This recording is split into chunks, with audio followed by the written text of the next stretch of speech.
The mist clings to Shirayama like a funeral shroud. September 24th, 1877, 4:17 a.m. 400 samurai, armor dented, hakama soaked in blood and dew, stand in perfect silence on the hillside. Below them, 30,000 imperial soldiers wait with rifles loaded and bayonets gleaming in the first gray light.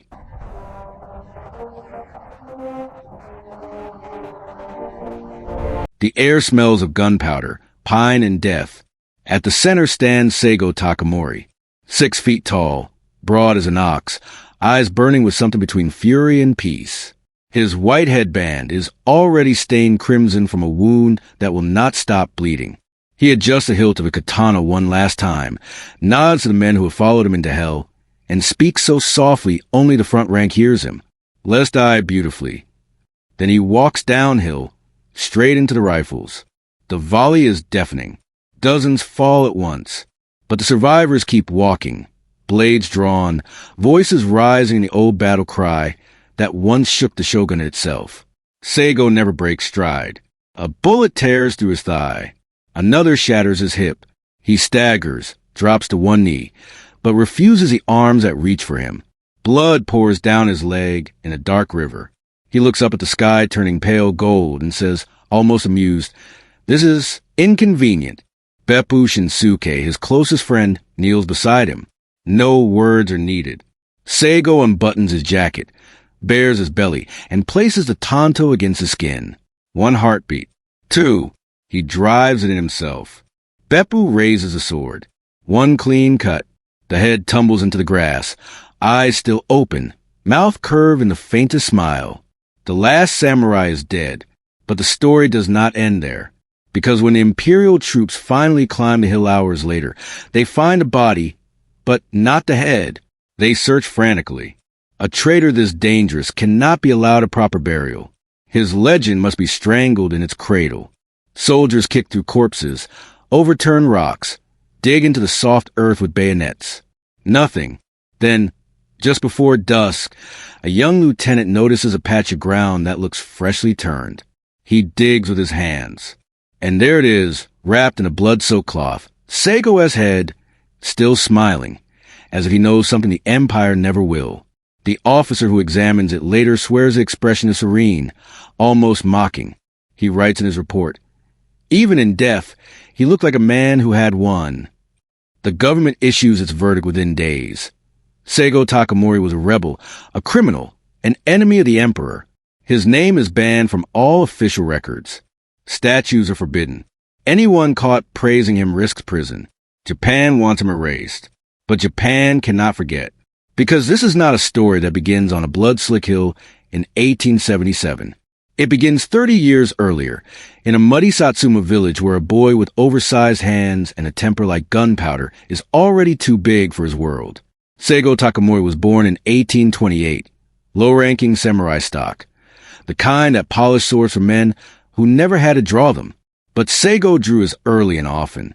By 25, he was already exiled once for speaking too loudly against corruption. By 30, he'd been ordered to drown himself for the same crime, only to be fished out of the bay because the domain needed his brain more than his silence. He became the hammer that broke the shogunate. 1868, the Boshin War. While other lords hesitated, Seigo marched his Satsuma rifles straight into the shogun's palace in Edo. When the last shogun surrendered, it was Seigo who accepted his sword. The photograph still exists. Seigo in traditional armor, towering over the defeated Yoshinobu, looking less like a victor and more like a disappointed father. He had won everything he ever wanted, and then he watched them take it all away. The new Meiji government, many of them his own protégés, moved faster than anyone expected. Samurai stipends cut, top knots banned, swords forbidden in public. Conscript boys with rifles replaced warriors who had trained since childhood. Western uniforms, Western trains, Western everything. Seigo sat in cabinet meetings wearing European trousers that didn't fit him and felt his soul being peeled away layer by layer. The breaking point came in 1873. The council debated invading Korea. Seigo volunteered to go alone as an assassin ambassador, knowing he would be killed and that his death would spark the war Japan needed to remember who she was. The council voted no. Civilization, they said, was more important than honor. That night, Seigo resigned every post, packed one bag, and walked out of Tokyo forever. He went home to Kagoshima and did the only thing he still knew how to do: teach boys how to die well. Within 3 years, he had over 10,000 students. They wore armor again. They drilled with live blades. They sang the old songs. And they looked at their teacher like he was a living god. The government watched from afar and felt the first cold fingers of fear. Then, in January 1877, the spark. Imperial spies raided Seigo's artillery school. Students fought back. Someone fired first. No one knows who. And suddenly the unthinkable was happening. Samurai were marching on the emperor's army again. Seigo never wanted this war. He said it over and over. But when 20,000 young men knelt in the snow and begged him to lead them, he could not say no. So the last samurai rebellion began. They took city after city at first. Farmers joined with bamboo spears. Women melted jewelry for bullets. For one shining moment, it looked like the clock might actually turn backward. Then came Kumamoto Castle. 7,000 samurai against a modern fortress.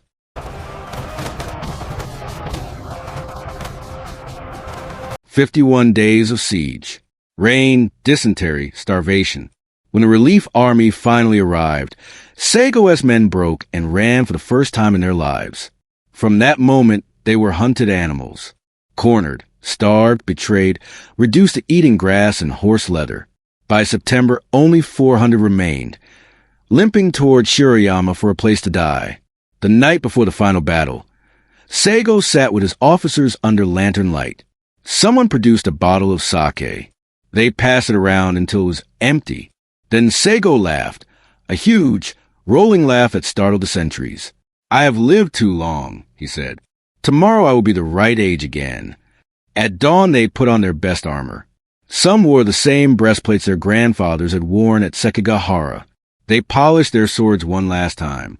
Then they walked downhill into the rifles. When it was over, the imperial commander walked among the bodies and felt something close to awe. Every single samurai had died facing the enemy.